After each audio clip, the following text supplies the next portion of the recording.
গরমে প্রাণ ঠান্ডা করার জন্য এই রকম ডেজার্ট চলুন চটজলদি বানানো শুরু করে দিই। তো নমস্কার বন্ধুরা, আমার সাথী কিচেনের নতুন পর্বে আপনাদের সবাইকে স্বাগত। আশা করি আপনারা সবাই ভালো আছেন, সুস্থ আছেন। আজকের এই পর্বে আমি বানিয়ে দেখাবো ঘরে থাকা সামান্য কিছু উপকরণ দিয়ে মিল্ক পুডিং খুব সহজেই বানিয়ে নেওয়া যায়। বাচ্চা থেকে বড় সবার খুব পছন্দের হবে এই রেসিপি। তো চলুন দেখে নিই এই রেসিপিটি আমি কিভাবে বানিয়েছি। বানানো খুবই সহজ। একটি কড়াই গ্যাসের উপরে বসিয়ে দিয়েছি, তাতে দিয়ে দিচ্ছি 50 গ্রাম চিনি ক্যারামেল করে নিচ্ছি। চিনি ক্যারামেল করে নেওয়ার জন্য গ্যাসের ফ্লেম মিডিয়াম টু হাইতে থাকবে। হাই হিটে রেখে চিনি কন্টিনিউয়াস নাড়তে হবে।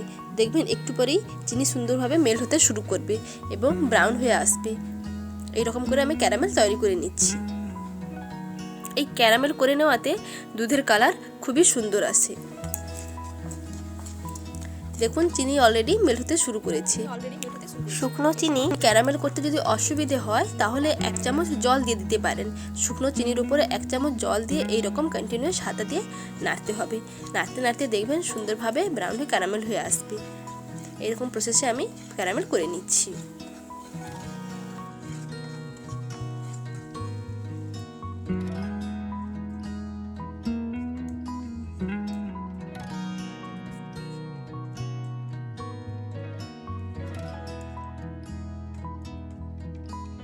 চিনি সুন্দরভাবে মেল্ট হয়ে গেছে এবং একটু চিটচিটে হয়ে আসছে। দেখুন চিনির কালার চেঞ্জ হতে শুরু করেছে। এই সময় গ্যাসের ফ্লেম কমিয়ে রাখতে হবে। প্রথমে হাই হিটে থাকবে, তারপরে গ্যাসের ফ্লেম কমিয়ে দিতে হবে। দেখুন চিনি সুন্দরভাবে ক্যারামেলাইজ হয়ে আসছে। এর থেকে বেশি আর ক্যারামেল করব না।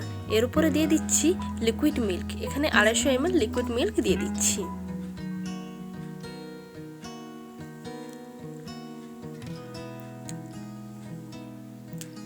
দেখুন দুধ দেওয়াতে দুধের কালার খুবই সুন্দরভাবে তৈরি হয়ে গেল। দিয়ে দিচ্ছি 1 টেবিল চামচ চিনি। মিষ্টি আপনারা যেমন পছন্দ করেন সেই অনুযায়ী মিষ্টি দিয়ে দিতে হবে। এখন দুধ ফুটতে দিচ্ছি।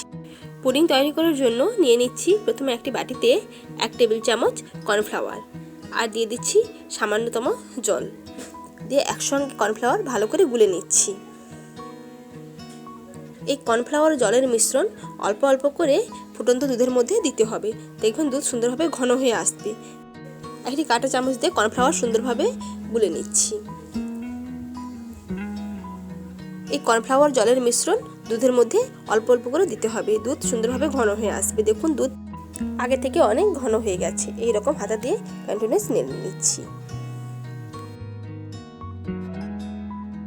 এরকম ফুটন্ত দুধের মধ্যে দিয়ে দিতে হবে গুলে রাখা কর্নফ্লাওয়ার।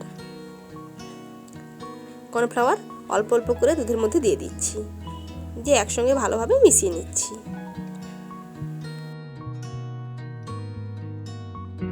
কর্নফ্লাওয়ার দেওয়ার সঙ্গে সঙ্গে দেখবেন দুধ খুবই পরিমাণে ঘন হয়ে আসছে। হাতা দিয়ে কন্টিনিউয়াস নাড়তে হবে, না হলে কর্নফ্লাওয়ার ডলা পাকিয়ে যেতে পারে।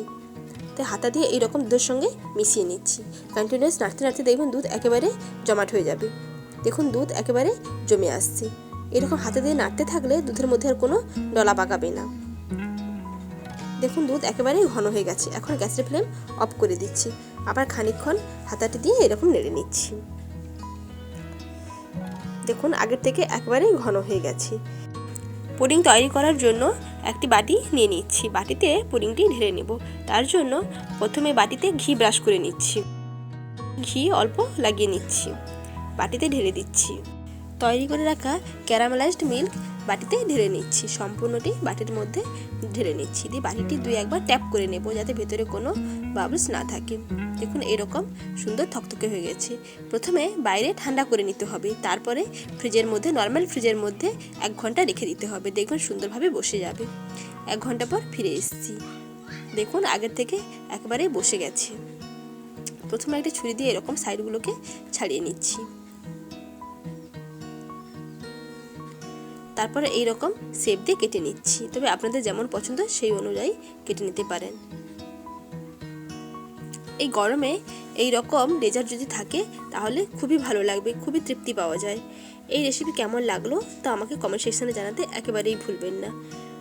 রেসিপি ভালো লেগে থাকলে ভিডিওতে একটি লাইক করবেন, চ্যানেল সাবস্ক্রাইব করে বন্ধু হয়ে আমার পাশে থাকবেন। রেসিপিটি দেখার জন্য আমার সকল বন্ধুদের জানাই ধন্যবাদ।